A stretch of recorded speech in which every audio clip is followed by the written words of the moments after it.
RBI ने 2000 रुपए के नोट को बंद करने का फैसला लिया है। इससे लोगों के मन में तरह तरह के सवाल उठ रहे हैं।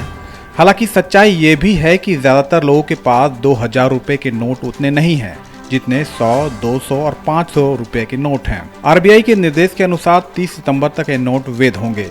ऐसे में अगर आपके पास 2000 रुपए के नोट हैं तो आप इसे 30 सितंबर से पहले बदल लें, क्योंकि इसके बाद ये किसी काम के नहीं रहेंगे। हालांकि आरबीआई ने 2000 के नोट पर जो स्पष्टीकरण दिया है उससे यही लगता है कि नोट जमा करने पर कोई पाबंदी नहीं है, मतलब जितना चाहे जमा करवा सकते हैं, लेकिन एक बार में आप 20,000 रुपए तक के नोट ही बदलवा सकते हैं। प्रधानमंत्री नरेंद्र मोदी ने नवंबर 2016 में 500 और 1000 के रुपए के नोट बंद किए थे।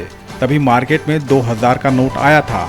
इसके साथ ही 500 और 1000 के नोट बंद होने के बाद उसकी जगह पर नए पैटर्न में 500 रुपए का नया नोट और 2000 रुपए का नोट जारी किया गया था। हालांकि आरबीआई ने साल 2018-19 से 2000 के नोटों की छपाई बंद कर दी थी। जानकारी के मुताबिक तभी से ही 2000 के नोट को सर्कुलेशन से बाहर करने और काले धन पर नकेल कसने की तैयारी सरकार ने कर ली थी।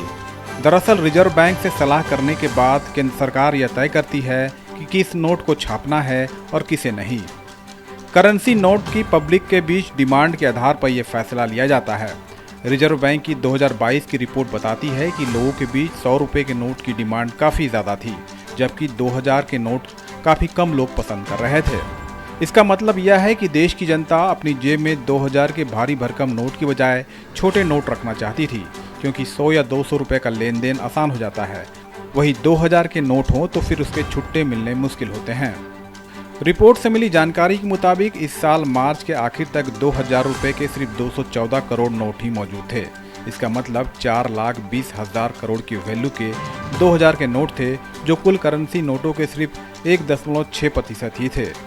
जिससे यह अनुमान लगा सकते हैं कि आरबीआई की तैयारी पहले से थी कि 2000 रुपए के नोट सर्कुलेशन से बाहर लाए जाएं।